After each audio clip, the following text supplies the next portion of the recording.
But it's amazing how I said earlier when I was in the car, this car, not them two cars, this car. I'll catch up with you later, lads.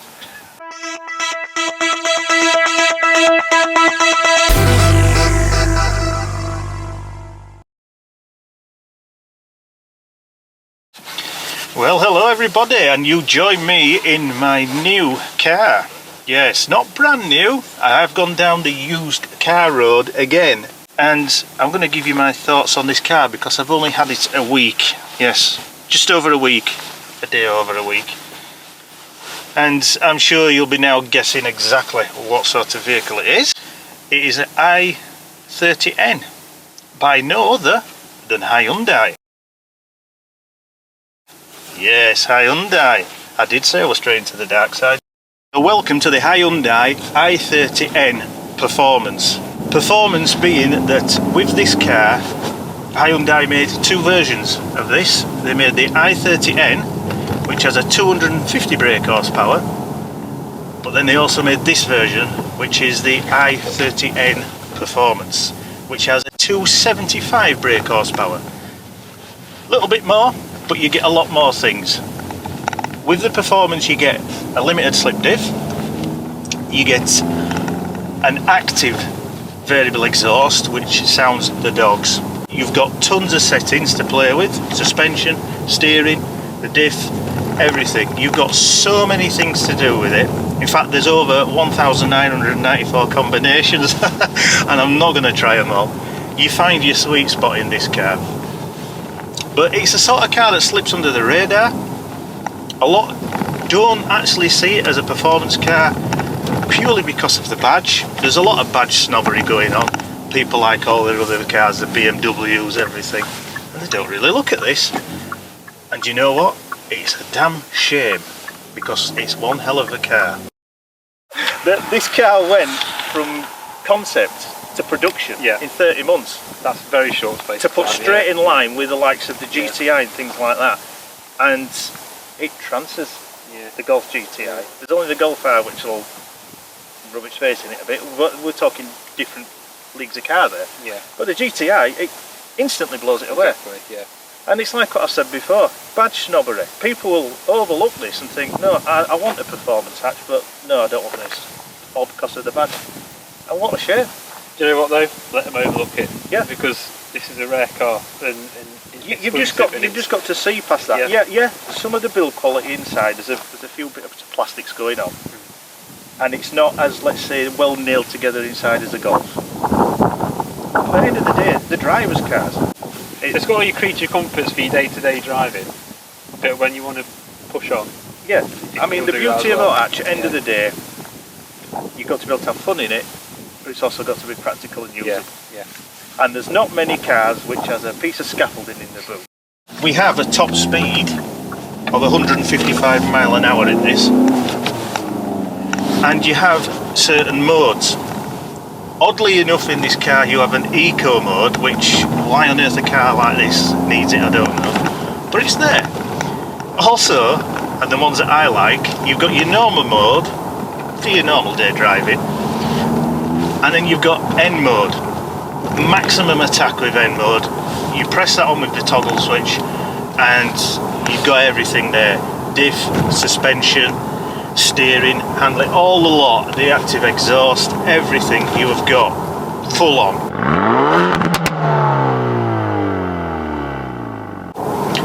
To be fair, it's a good job you've got these settings because the suspension is too harsh on normal day roads in N mode. So you find your sweet spot, you adjust your suspension back to normal and you live with that, and everything else on maximum attack. Now, what you've also got is another mode, and that's called N Custom.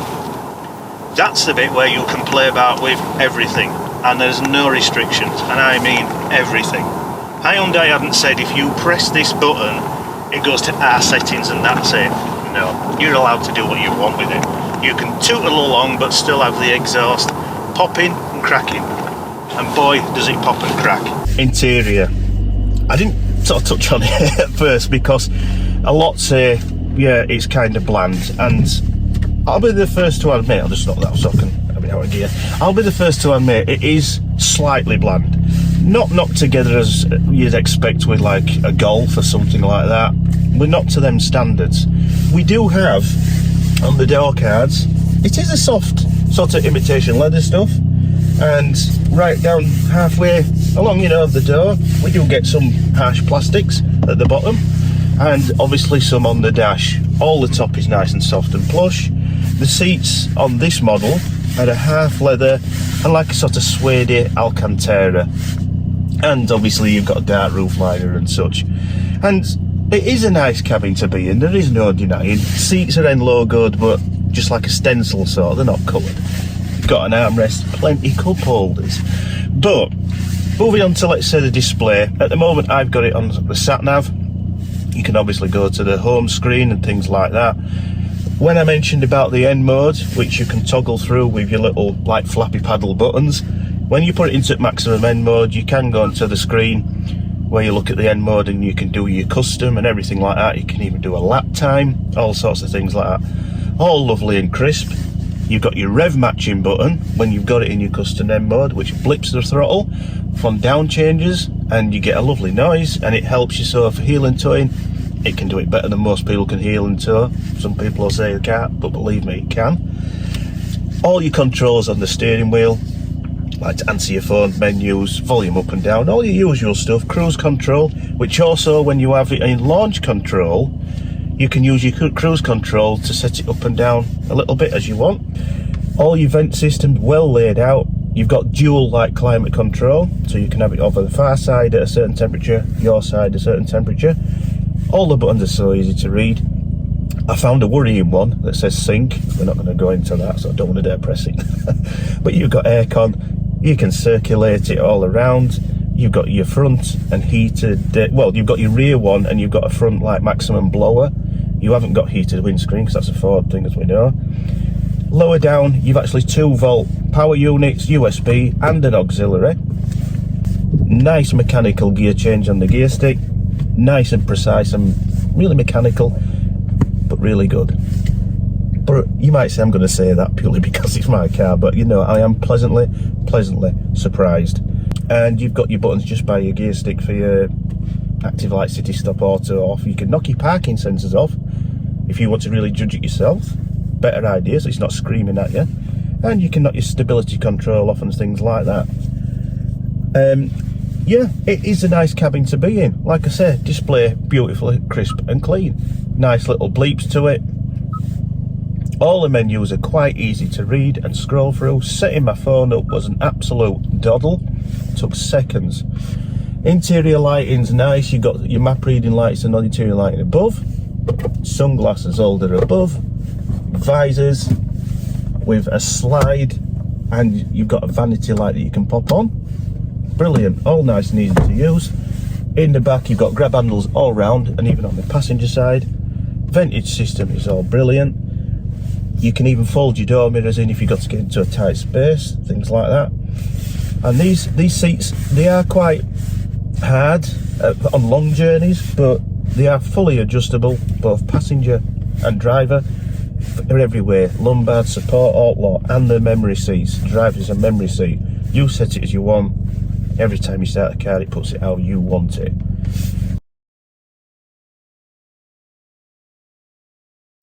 A lot of people out there are going to start saying, what on earth has he got a Hyundai for? But it's not just a Hyundai.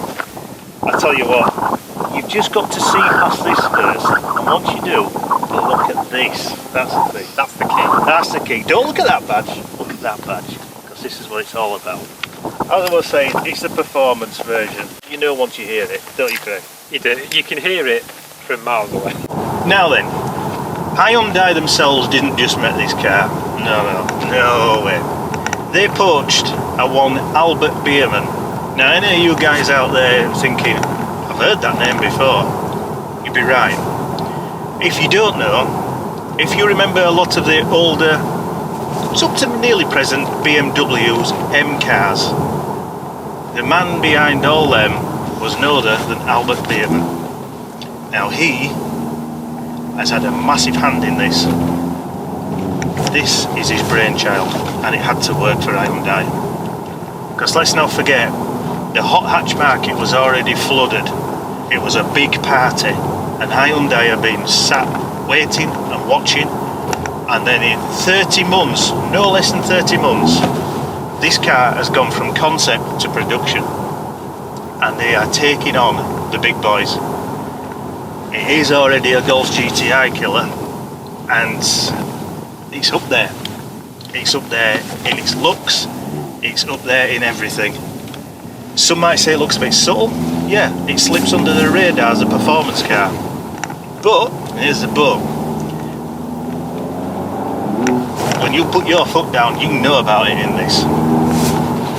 2 litre turbocharged engine, like I said, it's 275 brake in this.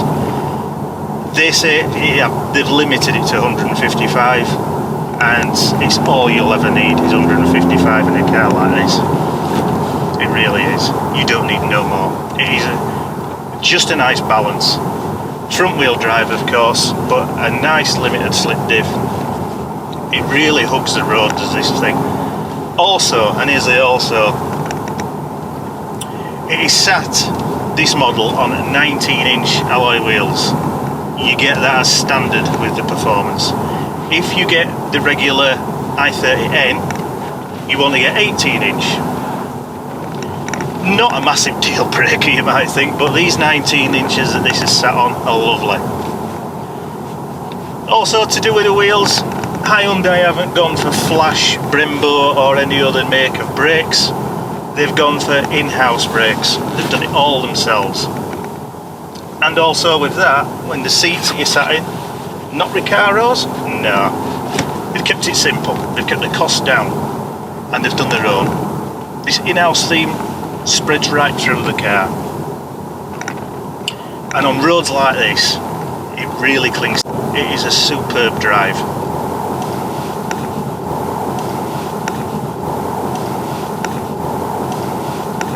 Now, cost.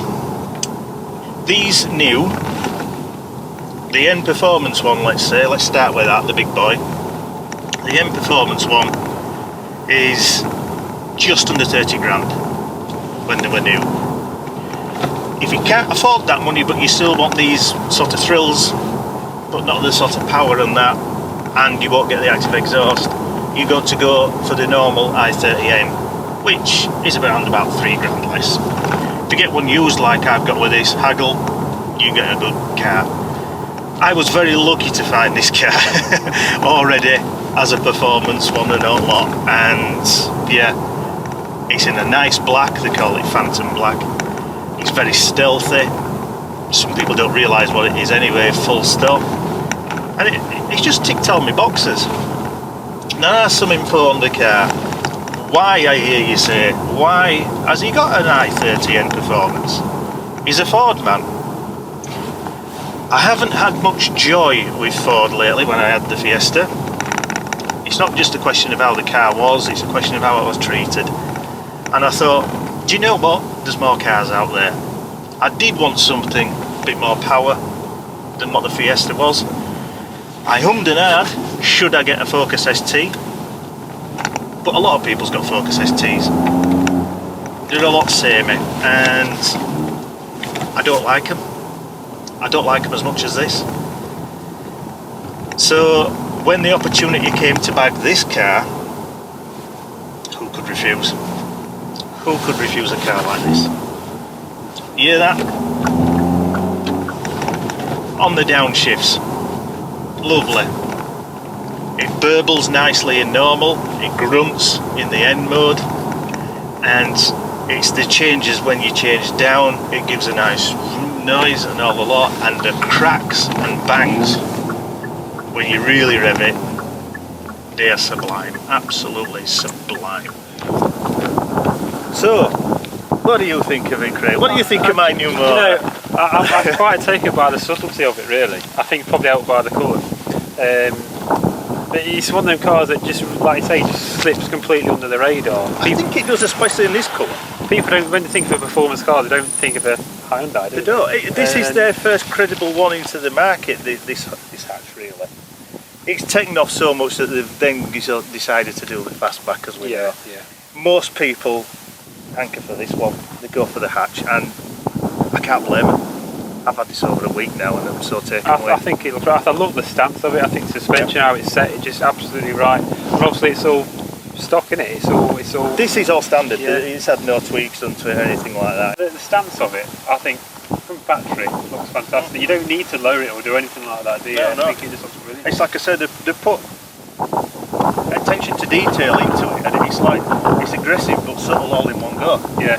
Which is hard to do. I don't know how they've managed And of course, it's been pointed out to us by after that these vents are fully Well, functional. yeah, I mean, these simple things, you can get your hand right through them. Channel cold air right through to brakes and everything. The wheel arches at front, nice and wide, subtle at the back. They've done it so that from here is all very, in your face sort of. It's only shy missing some body vents, which they probably never thought to do. Well, like I said, simple things that Hyundai did. One I mentioned earlier, brakes. Yeah. Standard in-house brakes that they've done, but it's the little touches. N logos. N logos embossed on the wheel, which is actually directly there. Is that one now? Yeah, you might not pick that up on camera. But I mean, even coming round, you've got your side skirts. They are made of this, like a lot of might say, cheap sort of matte plastic, but look after them and they'll stay like this. But they've embossed it again with the N logo. But subtly without the colour. Yeah. Yeah. Though some people will get aftermarket stuff to cover them. I know they will. Me included. And yeah, it's a nice spoiler. I like all this, where you can go through it with your hand and stuff like that. I imagine that's for airflow anyway, isn't it? Yeah, it is. It's all designed for a purpose. Yeah. I mean, if even these little winglets that will channel air right, they've really thought about it. I mean, the only thing that might be a bit fake is that shape there. There's no air can pass through there. It's sealed in round there. But you've got your nice tailpipes. You've got a kind of rear diffuser, but I don't know what diffusing this will do because it is actually sealed in. It's more for a look, is that? More for show, yeah. But yeah, and one cool feature I like, I haven't seen all cars with this, a triangular high level brake light. And I think that looks the dogs, does that, because it just sort of sits with it right. I think if it just had a straight one or a square one, it would just look right. Yeah. So I think we've just got everything bang on with this. It's like you say, it's striking a balance between being subtle, but it is. It's kind of showing what it's got nice as well. balance. Yeah. So for now, that's it. Hyundai i30n Performance. What a mouthful. But what a car.